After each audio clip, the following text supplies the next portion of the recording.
Halo teman-teman semua, kembali lagi dengan kami di podcast Iga dan Febi. Nah, teman-teman, perkenalkan saya Febian Eka Putri dan teman saya. Iga Fernando. Nah, pada podcast kali ini kita akan membahas terkait responsibility center, yaitu revenue dan expense center. Nah, ini merupakan podcast ketiga kami dari mata kuliah sistem pengendalian manajemen.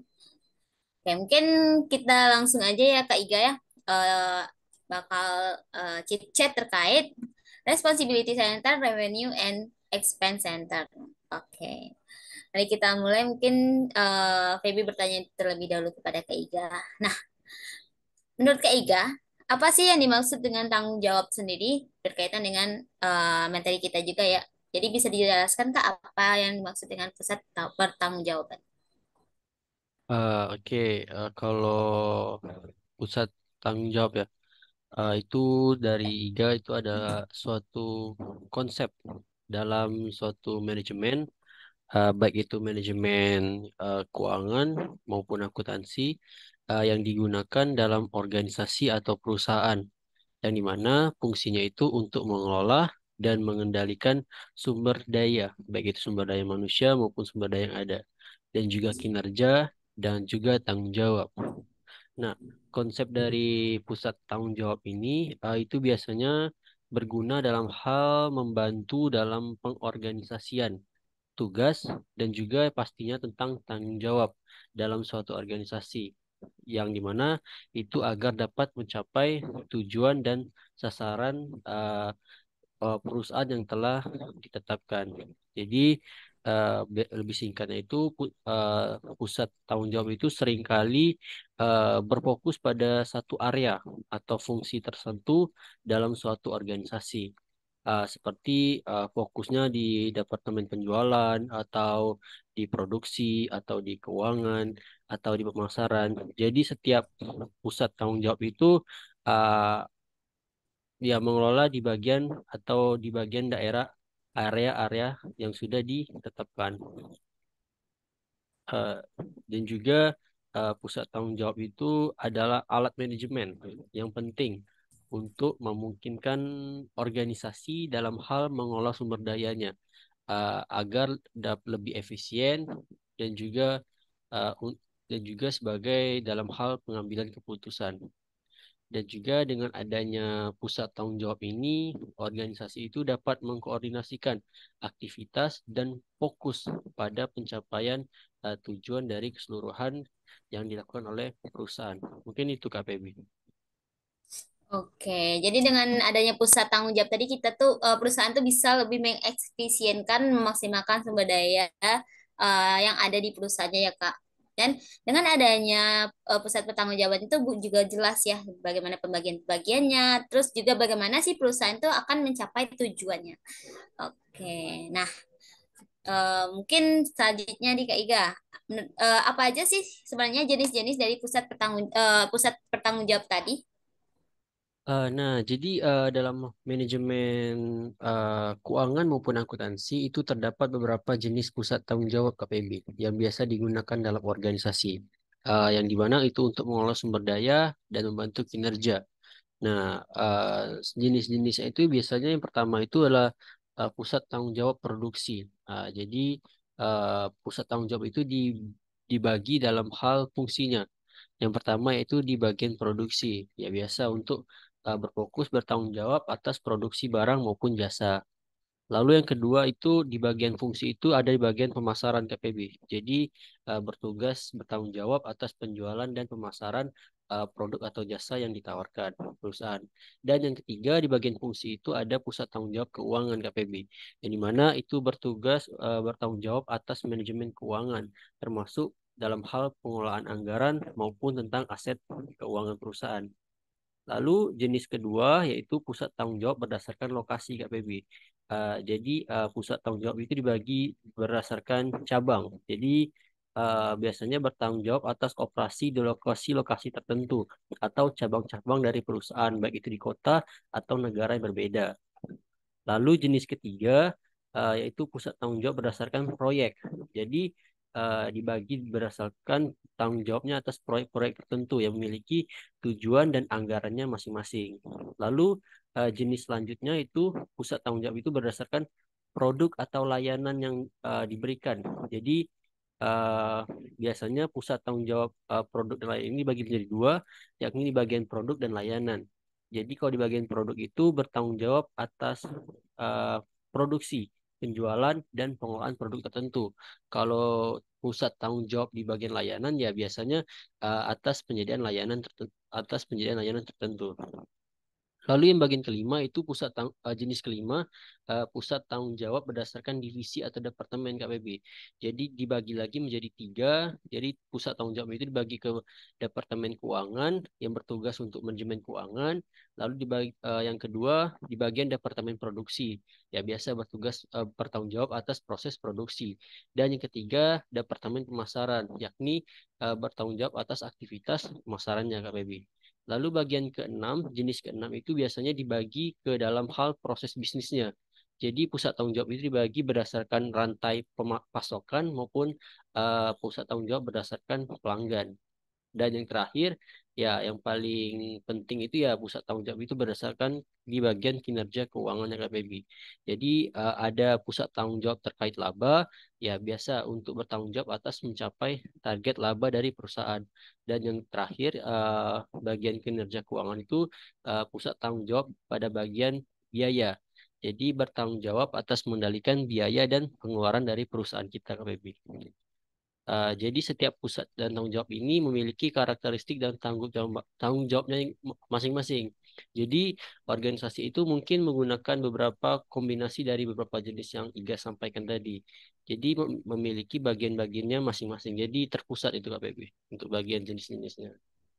Oke, Ya, berawal dari yang berdasarkan fungsi hingga ke kinerja keuangan tadi ya, di mana fungsi ya, itu terbagi tiga, ada yang operasional, ada yang marketing atau pemasaran, ada yang keuangan. Nah, ada yang di ke terakhir juga ada yang namanya berdasarkan kinerja keuangan, itu ada yang pusat tanggung jawab laba dan pusat tanggung jawab di biayanya. Oke, itu dari umum ya Kak Ika, dari umum ya. sehingga sampai spesifik ya. Mungkin dari perusahaan-perusahaan itu bakal mengcombine atau mengkombinasi dari beberapa pusat atau jenis-jenis pusat tanggung jawab tadi untuk diterapkan di perusahaannya tergantung bagaimana sih karakter dan tujuan dari perusahaan tersebut. Benar Sehingga sekali. manajemen bisa menargetkan bagaimana pusat tanggung jawab yang akan diterapkannya. Gitu ya Kak. Ya, KPB. Nah, untuk pertanyaan selanjutnya nih Kak Ika, apa ya sih yang apa sih yang dimaksud dengan pusat pendapatan itu? Oke, kalau kita membahas tentang pusat pendapatan nih Kak Baby. Jadi pusat pendapatan itu adalah salah satu jenis pusat tanggung jawab dalam dalam di bagian manajemen, baik itu keuangan maupun akuntansi dari KPB.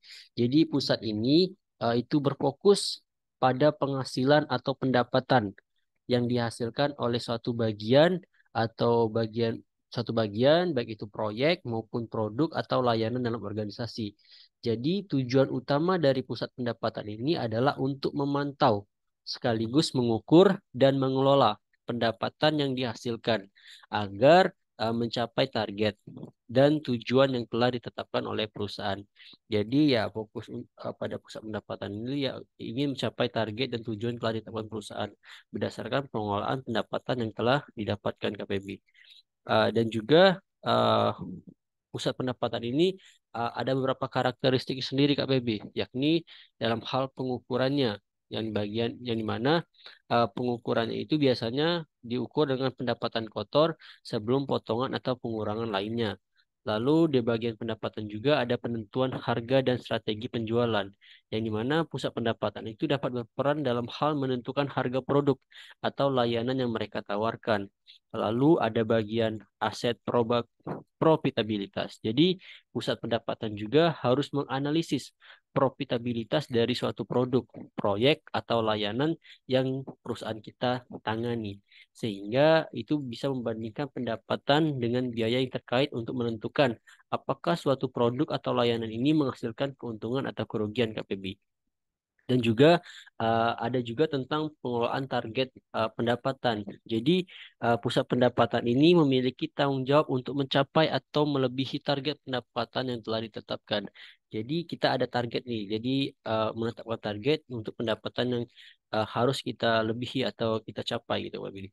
Dan yang terakhir adalah ya biasa pelaporan pendapatan. Jadi jadi pusat pendapatan itu harus menyusun laporan pendapatan secara berkala dan melaporkan hasilnya kepada manajemen puncak atau pihak yang berwenang. Jadi pusat pendapatan itu ya seperti Ga bilang tadi yaitu eh, berfokus pada penghasilan atau pendapatan yang akan dihasilkan oleh suatu perusahaan KPB. Baik itu dalam pengukuran pendapatannya, harganya, profitnya, terus targetnya dan juga tentang pelaporannya KPB. Nah, mungkin itu KPB. Oke, jadi emang ya setiap perusahaan itu biasanya bakal ada target di pendapatan maupun penjualannya ya kayak gitu. Jadi di sini berarti pusat pendapatan tuh mereka tuh bagaimana sih si perusahaan atau manajemen tuh berdapat membagi pusat tanggung jawab itu bisa mencapai target dari penjualan atau pendapatan perusahaannya. Apalagi kalau biasanya kan kalau untuk perusahaan tuh kalau bisa lebih sih daripada target yang sudah ditetapkan. Tapi setidaknya harus mencapai target itu biasanya ya Kak Iga ya. Iya. Oke, mungkin itu aja sih untuk pertanyaan Kak Iga. Mungkin nextnya bisa ceng Kak Iga bertanya ke Feby. Oke. Mungkin langsung ya Kak Ebi. Jadi kalau kita udah bahas pendapatan, pasti akan ada lawannya nih, yakni biasa beban gitu kan. Jadi mungkin kalau di responsibility center ini tadi kan ada tentang revenue dan expense center. Jadi ada pendapatan dan beban juga. Jadi boleh nih Kak Ebi dijelasin dulu apa yang dimaksud dengan pusat beban. Oke, emang kalau ada pendapatan pasti ada yang namanya beban. Begitu juga dengan pusat tanggung jawab, di mana kalau ada pusat tanggung jawab beban atau pusat beban, pusat pendapatan itu maka akan ada pusat bebannya juga. Nah, di sini saya bakal jelasin apa sih yang dimaksud dengan pusat beban itu. Nah, pusat beban ini merupakan pusat tanggung jawab yang inputnya diukur secara moneter, namun outputnya tidak. Di sini ada dua jenis nih. Umumnya untuk pusat beban, yaitu pertama pusat beban itu pusat beban teknik dan pusat beban kebijakan. Di mana dua jenis ini merupakan istilah yang berkaitan dengan dua jenis biaya. Nah, tadi kan Feby bilang ada dua nih. Pusat beban ada dua, yaitu pusat beban teknik dan pusat beban kebijakan. Nah, pusat beban teknik dan pusat beban kebijakan ini berkaitan dengan dua jenis biaya, yaitu biaya teknik. Nah, biaya teknik dan biaya kebijakan atau biasanya disebut biaya kelola. Nah, biaya teknik ini merupakan biaya-biaya yang jumlahnya secara tepat dan memadai dapat diestimasikan dengan eh, keadaan yang wajar gitu. Jadi kalau biaya teknik ini sudah ada estimasi, sudah bisa diperhitungkan. Sedangkan untuk biaya kebijakan atau biaya kelola itu biaya yang tidak tersedia estimasinya, tidak tersedia estimasi tekniknya dan dikeluarkan tergantung bagaimana sih nantinya penilaian manajemen atas jumlah yang memadai dalam kondisi tertentu. Jadi kalau dari pemahaman Feby, biaya teknik itu adalah biaya-biaya yang bisa dibilang biaya yang pasti gitu. Sedangkan biaya kebijakan atau biaya kelola itu biaya-biaya yang lebih fleksibel. Itu tergantung bagaimana sih keadaan dan kondisi tertentu dan penilaian dari manajemen terhadap jumlah yang memadai dalam kondisi tertentu gitu. Nah, untuk contoh biaya teknik ini bisa dibilang biaya pabrik untuk tenaga kerja, biaya latihan tenaga kerja langsung, biaya bahan baku langsung, terus biaya komponen, perlengkapan dan keperluan dari perusahaan gitu Kak. Itu aja sih. Oke, jadi pusat beban itu jadi bertanggung jawab atas pengeluaran atau biaya yang terkait dengan ya organisasi kita ya Pak B, ya. Ya, jadi ya namanya juga beban kan pasti ya berkaitan dengan biaya. Jadi mungkin langsung ke pertanyaan kedua nih KPB. Jadi apa sih yang dimaksud dengan pusat administratif dan pendukung nih KPB? Oke, pusat administrasi dan pendukung. Pusat administrasi dan pendukung ini merupakan bisa dibilang dua komponen penting dalam struktur organisasi atau perusahaan atau suatu entitas di mana pusat administrasi ini dan pusat pendukung ini memiliki peran dan tanggung jawab yang berbeda dalam menjalankan operasional organisasi. Nah, Feby ulik di satu-satu. Nah, administrasi ini merupakan bagian dari organisasi, di mana pusat administrasi ini berfokus pada manajemen dan pelaksanaan tugas-tugas inti yang berkaitan dengan pengambilan keputusan, perencanaan, strategis, pengaturan sumber daya, pengelolaan sumber proses operasional yang mendasar, dan juga pusat administrasi ini biasanya terdiri dari manajemen eksekutif seperti direktur, manajer, dan staf yang bertanggung jawab atas pengambilan keputusan strategis dan pengendalian operasional organisasi. Nah, di mana mereka ini memiliki peranan penting dalam menjalankan misi dan tujuan organisasi seperti mengawasi aktivitas operasional perusahaan sehari-hari. Nah, bisa dibilang pusat administrasi ini bagian-bagian intinya untuk mencapai tujuan dari organisasi tersebut. Nah, sedangkan untuk pusat pendukung ini merupakan bagian dari organisasi yang bertanggung jawab untuk menyediakan layanan dan dukungan yang diperlukan oleh pusat administrasi tadi dan berbagai departemen atau unit lainnya yang ada di organisasi. Nah, dapat mencakup seperti departemen sumber daya atau sumber daya manusia atau SDM, keuangan, teknologi, informasi atau IT, pemasaran dan layanan-layanan pendukung lainnya yang mendukung pusat administrasi tadi. Nah, pusat pendukung ini dapat membantu jalannya operasional perusahaan dan memberikan layanan yang mendukung fungsi utama organisasi seperti penggajian karyawan, manajemen keuangan, infrastruktur teknologi gitu. Jadi dalam konteks organisasi, pusat administrasi itu merupakan inti yang mengambil keputusan strategis dan mengelola operasional inti perusahaan. Sedangkan pusat pendukung ini merupakan pusat yang menyediakan dukungan dan layanan yang diperlukan oleh pusat administrasi agar pusat administrasi tadi berjalan atau berfungsi dengan baik gitu. Namun nih Kak Iga, dalam menjalankan pusat administrasi yang meliputi manajer senior korporat dan manajemen unit bisnis serta para manajer unit lainnya itu terdapat permasalahan nih seperti permasalahan yang ada dalam pengukuran output. Nah, biasanya beberapa aktivitas para staff seperti perhitungan gajian yang merupakan kegiatan-kegiatan rutin nih, itu tuh bisa dibilang merupakan aktivitas yang berpusat pada pusat beban teknik. Tapi dalam aktivitas lainnya, output utamanya bisa menjadi saran atau layanan yang merupakan fungsi yang tidak mungkin dikualifikasikan maupun dievaluasi. Nah, karena output tidak dapat diukur, tidak mungkin untuk menetapkan standar biaya sebagai tolak ukur untuk pengukuran kinerja keuangan.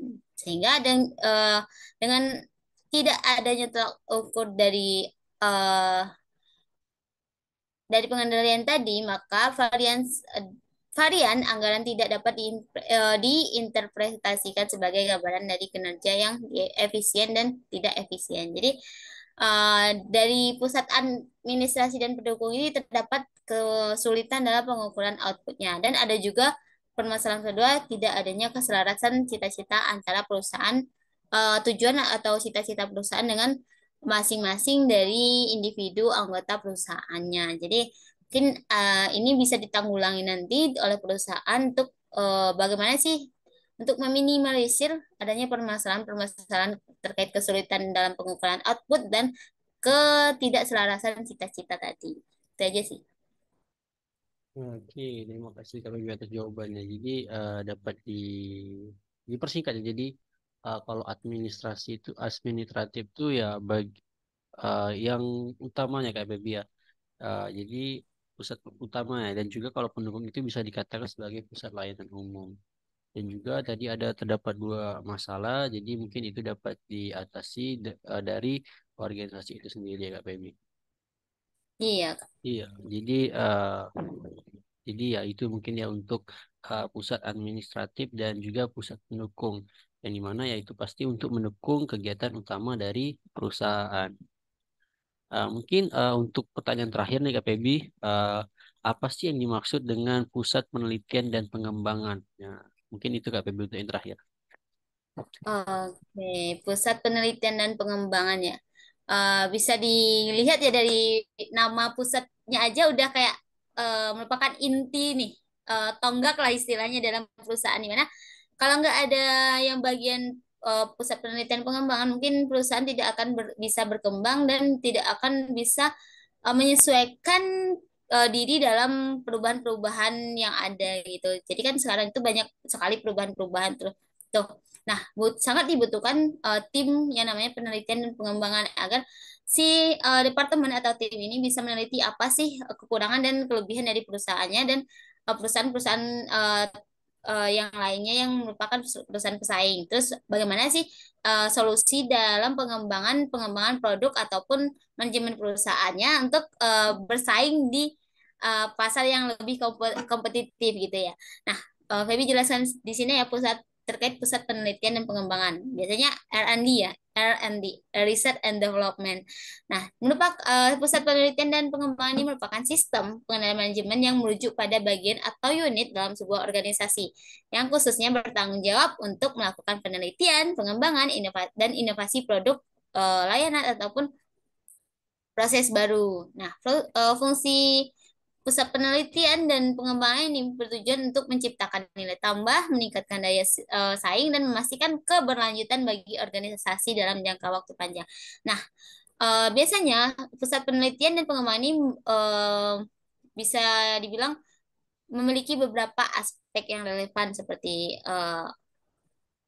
pengendalian penelitian, di mana pusat penelitian dan pengembangan ini melakukan penelitian untuk mendapatkan pemahaman yang lebih baik tentang tren pasar, kebutuhan pelanggan, teknologi baru, dan perkembangan industri. Nah, penelitian inilah yang akan membantu organisasi atau perusahaan untuk merumuskan rencana strategis yang sesuai dengan perusahaan atau perubahan lingkungan dari perusahaan tersebut. Jadi dengan adanya penelitian, maka perusahaan akan bisa menetapkan bagaimana sih strategi mereka dalam bisnis atau lingkungan bisnis mereka ke depannya. Yang kedua yaitu ada pengembangan produk dan layanan yang merupakan salah satu peranan pusat Research and Development atau penelitian dan pengembangan ini merupakan mengembangkan produk atau layanan baru atau meningkatkan produk yang sudah ada. Jadi kalau kita udah ada produk, kita bisa meningkatkan produk atau mengembangkan produk kita. Atau kalau kita belum ada produk A nih kan, kita bisa membuat produk atau layanan yang baru lagi. Saya bikin produk A.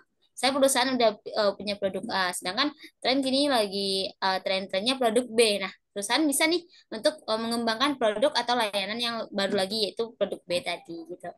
Yang ketiga yaitu ada inovasi. Nah, di mana pusat penelitian dan pengembangan ini bertanggung jawab untuk menciptakan inovasi dalam produk, layanan atau proses organisasi atau perusahaan. Nah, inovasi ini dapat memberikan keunggulan kompetitif dan meningkatkan nilai tambah bagi pelanggan. Nah, biasanya kita udah sering banget sih nih dengar bahwasanya perusahaan itu butuh inovasi untuk tetap bisa melanjutkan usaha atau bisnisnya. Karena inovasi itu lah yang akan menarik atau menggait pelanggan-pelanggan atau konsumer tadi. Kalau kita nggak ada punya inovasi, maka perusahaan atau usaha kita akan ketinggalan. Produk kita tidak akan dilirik oleh pembeli atau konsumen gitu. Yang keempat ada kontrol dan pengendalian. Nah, meskipun dari pusat penelitian dan pengembangan ini berfokus pada kreativitas dan inovasi, namun penting juga nih untuk memiliki kontrol dan pengendalian yang efektif terhadap anggaran, waktu, sumber daya, dan yang digunakan dalam proyek-proyek pusat penelitian dan pengembangan. Nah, biasanya kan pusat penelitian dan pengembangan ini pasti butuh banget biaya-biaya yang lebih untuk melakukan riset atau penelitian dan mengembangkan produk-produk perusahaan. Namun, uh, oleh karena itu, maka pusat dari penelitian dan pengembangan ini butuh kontrol dan pengendalian.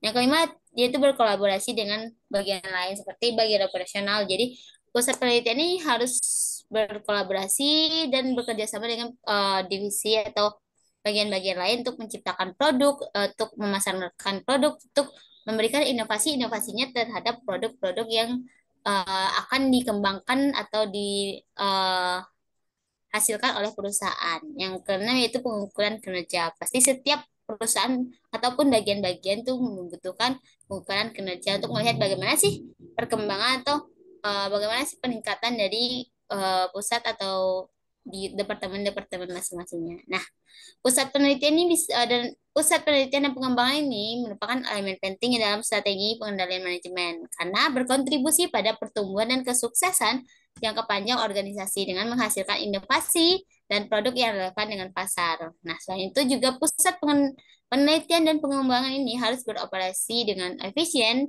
dan terkendali untuk memastikan bahwa sumber daya organisasi digunakan secara efektif dan upaya penelitian dan pengembangan perusahaan. Jadi dengan adanya pusat penelitian dan pengembangan ini, maka bisa dikatakan bahwasanya usaha itu atau bisnis itu bisa berkembang jika pusat penelitian dan pengembangan ini berjalan dengan efisien dan efektif gitu. Oke. Iya, terima kasih Kak Febi atas jawabannya. Jawaban terakhir ya, jadi pusat penelitian dan pengembangan. Pasti sangat penting dalam suatu perusahaan atau industri, yakni karena itu dapat membantu organisasi untuk tetap relevan dan juga untuk tetap bisa bersaing di pasar. Yang dimana pasar itu akan terus terus berubah dengan inovasi-inovasi barunya.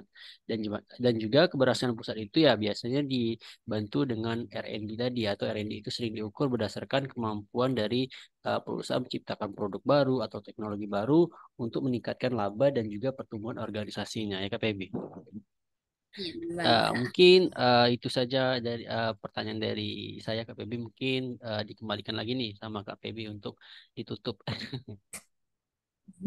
Oke, terima kasih Kak Iga. Ya, Oke, teman-teman semua, itu aja sih untuk podcast kita kali ini. Kalau teman-teman masih ada pertanyaan, boleh Ramika di kolom komentar kami dan like juga ya, jangan lupa. See you next podcast. oke, Dah, dadah semuanya. Assalamualaikum. Waalaikumsalam.